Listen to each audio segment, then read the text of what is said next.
ମନେ ମନେ ମାତ୍ର 3 ଥର ଏହି 3ଟି ଶବ୍ଦକୁ ପଢ଼ି ପରିସ୍ରା କରିଦିଅନ୍ତୁ। ଗ୍ୟାରେଣ୍ଟି ଦେଉଛି ସୁନ୍ଦରୀରୁ ସୁନ୍ଦରୀ ଝିଅ ବା ସୁନ୍ଦରୀ ବିବାହିତା ସ୍ତ୍ରୀ ତୁମ ପ୍ରେମରେ ଦିବାନୀ ହୋଇଯିବ। ଯଦି ଆପଣ କେଉଁ ଝିଅ ବା ବିବାହିତା ନାରୀକୁ ମନେ ମନେ ଭଲ ପାଉଛନ୍ତି କିନ୍ତୁ ଯେତେ ଚେଷ୍ଟା କଲେ ମଧ୍ୟ ତାକୁ ପଟେଇ ପାରୁନାହାନ୍ତି, ତାକୁ ନିଜର ମନ କଥା କହିବାକୁ ଡରୁଛନ୍ତି, ଆଉ ଆପଣ ଚାହୁଁଛନ୍ତି କି ସେ ଝିଅ ବା ନାରୀ ନିଜେ ଆସି ଆପଣଙ୍କୁ ଭଲ ପାଉଛି ବୋଲି କହୁ, ତେବେ ଆଜିର ଏହି ଭିଡ଼ିଓଟି ଆପଣଙ୍କର ଇଚ୍ଛାକୁ ପୂରଣ କରିବ। ଏଥିପାଇଁ ଆପଣଙ୍କୁ ବେଶୀ କିଛି କରିବାକୁ ପଡ଼ିବନି। କେବଳ ମନେ ମନେ ମାତ୍ର 3 ଥର ଏହି 3ଟି ଶବ୍ଦକୁ ପଢ଼ି ପରିସ୍ରା କରିବାର ଅଛି। ଗ୍ୟାରେଣ୍ଟି ଦେଉଛି ଯେଉଁ ଝିଅ ବା ନାରୀ ପାଇଁ ଏହି ମନ୍ତ୍ରକୁ ପଢ଼ିବେ, ଏହି ମନ୍ତ୍ରକୁ ପାଠ କରିବେ, ସିଏ ଆପଣଙ୍କ ଆଡ଼କୁ ଆକର୍ଷିତ ହେବାକୁ ଲାଗିବ, ଆପଣଙ୍କୁ ଭଲ ପାଇବାକୁ ଲାଗିବ, ଆପଣଙ୍କୁ ଛାଡ଼ି ରହିପାରିବନି। ନମସ୍କାର ଫ୍ରେଣ୍ଡସ୍, ଓଡ଼ିଆ ଫଣ୍ଡା ଚ୍ୟାନେଲକୁ ଆପଣମାନଙ୍କୁ ସ୍ୱାଗତ। ଆଜିର ଏହି ବଶୀକରଣ ଦୁନିଆର ସବୁଠାରୁ ଶକ୍ତିଶାଳୀ ନାରୀ ମୋହିନୀ ବଶୀକରଣ। ଏହାର ପ୍ରୟୋଗ କେବେ ବି ଖାଲି ଯାଏନି। ଯିଏ ବି ଏହାକୁ କରିଛି ସଫଳ ହେଇଛି। ନିଜ ପସନ୍ଦର ସୁନ୍ଦରୀରୁ ସୁନ୍ଦରୀ ଝିଅ ବା ସୁନ୍ଦରୀ ବିବାହିତା ନାରୀକୁ ପଟେଇ ପାରିଛି, ତାଠାରୁ ନିଜର ମନ ମୁତାବକ କାମ ହାସଲ କରିପାରିଛି। ତେଣୁ ଯଦି ଆପଣ ଏହି ବଶୀକରଣ କରିବାକୁ ଚାହୁଁଛନ୍ତି, ସେ ଝିଅ ବା ନାରୀକୁ ପଟେଇବାକୁ ଚାହୁଁଛନ୍ତି, ତାଠାରୁ ନିଜର ମନ ମୁତାବକ କାମ ହାସଲ କରିବାକୁ ଚାହୁଁଛନ୍ତି, ତେବେ ମନେ ମନେ ଏହି 3ଟି ଶବ୍ଦକୁ 3 ଥର ପଢ଼ିକି ପରିସ୍ରା କରିଦିଅନ୍ତୁ। ତାପରେ ଦେଖିବେ ଯେଉଁ ଝିଅ ଆପଣଙ୍କୁ ଭାव ଦେଉନଥିଲା, ସେ ଝିଅ ନିଜେ ଆସି ଆପଣଙ୍କ ସହିତ କଥା ହେବ, ଆପଣଙ୍କୁ ଭଲ ପାଉଛି ବୋଲି କହିବ। ଯେଉଁ ବିବାହିତା ନାରୀକୁ ଆପଣ ଦିନରାତି ଭାବୁଛନ୍ତି, ସିଏ ନିଜେ ଆପଣଙ୍କୁ ଫୋନ୍ କରିବ, ଘରକୁ ଡାକିବ, ଯାହା ଚାହିଁବେ ତାହା କରିବ। ଏହି ବଶୀକରଣ କେଉଁ ବି ପୁଅ ବା ଝିଅ ଅତି ସହଜରେ କରିପାରିବେ। ନିଜ ପ୍ରେମକୁ ପାଇବା ପାଇଁ ଘରେ ବସି ବସି ଏହି ବଶୀକରଣ କରିପାରିବେ। ବିନା କୌଣସି ପଇସା ଖର୍ଚ୍ଚ କରି ଆପଣ ଘରେ ବସି ବସି ଏହି ବଶୀକରଣ କରିପାରିବେ। ତେଣୁ ମୋର ଆପଣମାନଙ୍କୁ ଅନୁରୋଧ କି ମନରେ କୌଣସି ଖରାପ ଉଦ୍ଦେଶ୍ୟ କିମ୍ବା କୌଣସି ଖରାପ କାମ ପାଇଁ ଏହି ବଶୀକରଣକୁ ପ୍ରୟୋଗ କରିବେନି।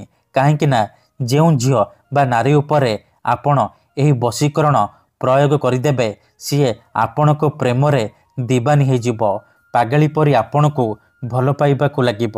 ତେବେ ଏହି ବଶୀକରଣ ଆପଣ କିପରି କରିବେ, କେମିତି କରିବେ, ମୁଁ ଆପଣଙ୍କୁ ଶିଖେଇବି। ସମ୍ପୂର୍ଣ୍ଣ ପ୍ରୟୋଗ ବିଧି ଠିକ୍ ଭାବରେ ଶିଖେଇବି।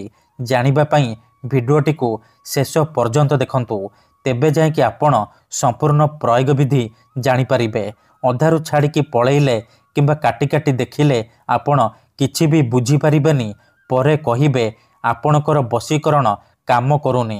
ଦେଖନ୍ତୁ, ବଶୀକରଣ କରିବା ପୂର୍ବରୁ ବଶୀକରଣ ବିଷୟରେ କିଛି ଜାଣି ରଖନ୍ତୁ। ଯେମିତିକି ମନ୍ତ୍ର, ତନ୍ତ୍ର, ଯନ୍ତ୍ର, ବଶୀକରଣ ଇଏ ଏମିତି ସେମିତି କାମ କରେନି।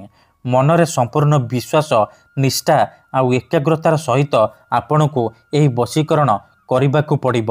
ତେବେ ଯାଇ ମୁଁ ଆପଣଙ୍କୁ ଗ୍ୟାରେଣ୍ଟି ଦେଉଛି ଆପଣ ଯେତେ ସୁନ୍ଦରୀ ଝିଅ ବା ସୁନ୍ଦରୀ ଭାଉଜକୁ ଚାହିଁବେ ପଟେଇ ପାରିବେ, ତାଠାରୁ କିଛି ବି କାମ ହାସଲ କରିପାରିବେ। ବିଧିଟି ଜାଣିବା ପୂର୍ବରୁ ଯଦି ଆପଣ ଆମ ଚ୍ୟାନେଲକୁ ପ୍ରଥମ ଥର ଆସିଛନ୍ତି, ତେବେ ଦୟାକରି ଚ୍ୟାନେଲକୁ ସବସ୍କ୍ରାଇବ୍ କରି ପାଖରେ ଥିବା ବେଲ୍ ଆଇକନ୍କୁ ମଧ୍ୟ ଦବାଇ ଦିଅନ୍ତୁ, ଯାହାଦ୍ୱାରା ଆମେ ଯେଉଁ ବି ଭିଡ଼ିଓ ଅପଲୋଡ଼ କରିବୁ ସର୍ବପ୍ରଥମେ ଆପଣ ଦେଖିପାରିବେ। ଠିକ୍ ଅଛି, ତେବେ ଏହି ବଶୀକରଣ ଆପଣ କେଉଁ ବି ବାରରେ କରିପାରିବେ, କିନ୍ତୁ ଯେବେ ବି କରିବେ ସନ୍ଧ୍ୟା 6ଟାରୁ ରାତି 9ଟା ମଧ୍ୟରେ ଏହି ବଶୀକରଣ କରିବେ। ପ୍ରଥମେ ଆପଣ କ'ଣ କରିବେ, ଖଣ୍ଡେ କାଗଜ ଆଣିବେ ଆଉ କଳା କଲମ ଆଣିବେ। କାଗଜରେ କଳା କଲମର ସାହାଯ୍ୟରେ ଯେଉଁ ଝିଅ ବା ନାରୀକୁ ବଶରେ କରିବାକୁ ଚାହୁଁଛନ୍ତି ତାର ନାମ ଲେଖିବେ। ନାମ ଲେଖିସାରିବା ପରେ ସେ କାଗଜକୁ ନେଇକି କୌଣସି ଏକ ସୁନସାନ ଜାଗାକୁ ଯିବେ, ଯେଉଁଠାରେ ଆପଣଙ୍କୁ କେହି ଦେଖିବେନି କିମ୍ବା ପଛରୁ ଡାକିବେନି। ତାପରେ ସେ କାଗଜକୁ ତଳେ ମାଟି ଉପରେ ରଖିବେ ଆଉ ଆଖି ବନ୍ଦ କରିକି ସେଇ ଝିଅ ବା ନାରୀକୁ ମନେ ମନେ ଭାବିବେ, ତାର ମୁହଁକୁ ନିଜ ମନରେ ଭାବିବେ। ତାପରେ ମନେ ମନେ ଏହି 3ଟି ଶବ୍ଦକୁ 3 ଥର ପଢ଼ିଦେବେ। ହୁଂ ବସଂ କୁରୁକୁରୁ, ହୁଂ ବସଂ କୁରୁକୁରୁ, ହୁଂ ବସଂ କୁରୁକୁରୁ।